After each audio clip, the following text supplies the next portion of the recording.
Welcome back to my channel Puja lifestyle. সবাই কেমন আছো? আশা করি খুব ভালো আছো। আমি ভালো আছি। মানে গরমে তোমাদের সবার যা অবস্থা আমারও তাই অবস্থা। এমন নয় যে আমার এক্সট্রা কিছু, আমারও সেম অবস্থা।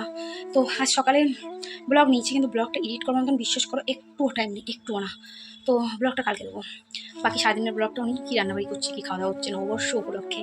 আর সবার আগে জানি সবাইকে শুভ নববর্ষের প্রীতি শুভেচ্ছা, অনেক অনেক ভালোবাসা। তো আমার ঘরে পুজো কমপ্লিট হয়ে গেছে। 9টার সময় ব্রাহ্মণ, হ্যাঁ 9টা নাগাদ ব্রাহ্মণ এসছে, পুজো করে চলে গেছে 9:30টার মধ্যে। এখন সবাইকে প্রসাদ বিতরণ করা হলো এই দিকেরটা। আর কিছু প্রসাদ আমার বাপের বাড়ির দিকে পাঠিয়ে দিলাম, কারণ দেখো আমি এমনই একটা পরিস্থিতির মধ্যে থাকি, আমি এখানে থাকি, এটাও আমার পাড়া, আর বাপের বাড়ি যেটা সেটাও আমার পুরো পাড়া প্রতিবেশী, আমার সবাই ছোটো থেকে আমার ওখানে সব কিছু। তো এইগুলি আর ওইগুলি, এটা হচ্ছে ডিফারেন্স। তো প্রসাদ সব দিয়ে ওই বাড়িতে পাঠিয়ে দিলাম, মাকে দিয়ে, যেহেতু ওই বাড়িতে সবাইকে দিয়ে দাও প্রসাদগুলো। এখানে যতটুকু যা দেওয়া দিয়ে দিয়েছি, বাকি প্রসাদ ওই বাড়িতে পাঠিয়ে দিলাম। আর সকালে হয়েছে খাওয়া দাওয়া, লুচি আর আলুর তরকারি, পেঁয়াজ টমেটো দিয়ে আলুর তরকারি করা হয়েছিল, আর লুচি করা হয়েছিল সকালের টিফিনে। চা যেমন নর্মাল হয়েছে। এখন আমি রান্না করবো হচ্ছে চিলি চিকেন করবো আর পোলাও করবো। প্রথমে ভেবেছিলাম ফ্রাইড রাইস করবো, তো ছেলে বলছে না আমি পোলাও খাবো, তো ওই জন্য পোলাও করবো আর চিলি চিকেন করবো। পুরো গায়ের থেকে না গরম বেরোচ্ছে, আমার মনে হচ্ছে যেন এত গরম লাগছে আমার। আর আমি ইদানিং এত মোটা হয়ে গেছি হট করে, বুঝতে পারছি না। আমাকে আবার হাঁটাটা শুরু করতে হবে, নিজেকে ডায়েটিং মেনটেন করতে হবে, অনেক ইয়ে করতে হবে, ওয়েট কমাতে হবে। প্রচণ্ড ওয়েটটা বেড়ে গেছে জানো তো, যার দরুন আমার খুব কষ্ট হচ্ছে ওয়েট বাড়ার কারণে। মানে চলাফেরা করতে সব কিছুতে আমার খুব কষ্ট হচ্ছে। তো তার জন্য ওয়েটটা অবশ্যই কমাতে হবে, কমাবো। আজকে এত গরম, তোমাদের কি প্ল্যান আছে সব? আমি তো মানে আমার সত্যি বলছি, আমার এই দুপুরে রান্নাবাড়ি করার পরে এই যে আমি এসি চালাবো, আমার সিঙ্গেল কোনো প্ল্যান নেই, বিশ্বাস করো। তার মধ্যে আজকে বিকেলবেলা থেকে নাকি ঝড় বৃষ্টি আছে, হয়ে গেল। আর আমার যদিও আমার কোথাও হালখাতার কোনো ব্যাপার নেই, অক্ষয় দ্বিতীয়াতে একটা আছে, সেটা সোনার দোকানে। বাকি আমার হালখাতার কোনো কেস নেই, কারণ আমি সত্যি কথা বলতে ধার বাকিটা করি না বলতে পারো, কারণ আমার খুব ভয় লাগে। আমি মানে একটা টাইম লোনের চক্করে আমি এতটা ভুগেছি না, যার দরুন আমি মানে ধার বাকির ক্ষেত্রে আমি একদমই আর চাই না। মানে আমি শুধু ভাত পারবো, আমি শুধু ভাত খাবো, কিন্তু আমি ধার বাকিতে আমি আর চাবো না। তো চলো আপাতত তোমাদেরকে একটু দেখাই আমার পুজোর জায়গাটা। আর ব্লগ তো নিয়েছি, ব্লগটা না হয় পরে তোমাদের সাথে কালকে শেয়ার করবো। এ বাবা এসে গেছিস? আর উঠটা নিয়ে ওই ঘরে যা, কুলারটা চালিয়ে বস যা।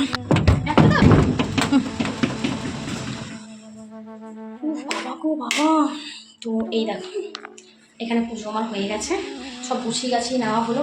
ওখানে কিছু জিনিসপত্র রয়েছে, বাকি প্রসাদগুলো সব মাকে দিয়ে ওই বাড়িতে পাঠিয়ে দিলাম। তো এত এত গরম লাগছে মানে আমার কি কষ্ট হচ্ছে। যাই হোক, এই যে আমার পুজো কমপ্লিট নারায়ণের। যেটুকু চেয়েছিলাম, যা চেয়েছিলাম সেটুকু কমপ্লিট করতে পেরেছি। ইচ্ছে ছিল যে ঘরটা এইভাবে করবো, করে ঘরটাতে থাকার আগে একটা পুজো দিয়ে নিলাম। যেটুকু যা ভেবেছিলাম সেটুকু করে নিচ্ছি। চালাও কুলারটা চালিয়ে, গেঞ্জিটা খোলো, কুলারটা চালিয়ে এখানে এই প্লাগটা ঢোকাও না। তো রাইজেন থাকলাম, দেখো আমার মুখ কেমন লাল হয়ে যাচ্ছে। তো আমি কালো হয়ে গেছি, তো কালো ভূত এমনি। মা কি গরম লাগছে, এর একজনকে দেখো হাঁপাতে সে যে কি কষ্ট হচ্ছে গরমে। আর ব্যাপারটা দিয়ে রান্নাবাড়ি করলে আবার এসি চালানো জানে, এই এলাক জ্বালাতন, যার জন্য এসিও চালাতে এখন পারবো না।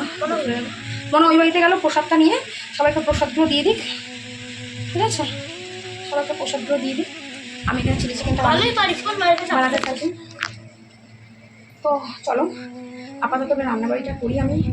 মানে সত্যি পয়লা বৈশাখগুলো আমার কাছে আলাদা করার কোনো প্ল্যান নেই। সকালে নতুন জামাকাপড় পরে ছেলে বর আমি সবাই মিলে বসে নতুন জামা প্যান্ট পরে পুজো দিয়ে নিয়েছি, হয়ে গেছে আমার পয়লা বৈশাখ কমপ্লিট। আমার আর কোনো পয়লা বৈশাখ নেই ভাই। এবার আমি রান্নাবাড়ি করবো, করে জাস্ট টান হয়ে ঘরে শোবো। আমার এর বাইরে আমি আর কিচ্ছু জানি না, ঠিক আছে? কী হলো মা, কি হলো মা, কি কষ্ট হচ্ছে গরমে? ছান ওকে বাথরুমের দরজা খুলে দেবো, গামলায় গিয়ে ঝাঁপ মারুক। কি হলো? কাশি হচ্ছে, প্রচুর গরম লাগছে, ওকে একটু স্নান করাতে হবে। এর কতটা এনেছিস? পয়সা কই? ঠিক আছে, তো চলো মোটামুটি এইটুকুই তোমার সাথে গল্প করে গেলাম। রাতে লাইভে আসবো, অবশ্যই আসবো, যেরকম আসি 8:30টায় আসবো। আপাতত কোথাও আর বেরোনোর নেই, আমার পয়লা বৈশাখ নিয়ে কোথাও যাওয়ার নেই। কি ক্যামেরার ভিতরে ঢুকবি? এদিকে আসিস কিসের জন্য? ওই হাওয়া পাচ্ছিস না? তো চলো আপাতত রান্নাবাড়িগুলো সারি, আবার তারপরে ব্লগ আমি কন্টিনিউ নিচ্ছি, তোমাদেরকে ব্লগ অবশ্যই দেবো, ঠিক আছে? কালকে দেবো, আজকে আর হয়ে উঠলো না, আজকে এইটুকুই কথা বলে গেলাম। আর সবাইকে বলছি, যদি কেউ রাগ করে থাকো আমার উপর, আমি ক্ষমা চাইছি, প্লিজ রাগ করো না। নতুন বছর, সবাই ভালো মতন থাকো, ভালো থাকো, রাগ অভিমান দূরে সরাও। আর কি জীবনে কদিন বাঁচবো, রাগ অভিমান করে কী হবে বলো? তো এটাই বলবো, ভালো থাকো, অপরকেও ভালো থাকতে দাও, নিজেরাও ভালো থাকো। জীবনে প্রত্যেকের অসম্ভব অশান্তি আছে, তারপরেও মানুষ ওই অশান্তির মধ্যে থেকে হেসে খেলে চলছে। কী করবে বলো? এটাই হচ্ছে ব্যাপার, আর কিছুই না। তো চলো যাই, টাটা। আবারও বলছি শুভ নববর্ষ সকলকে, টাটা।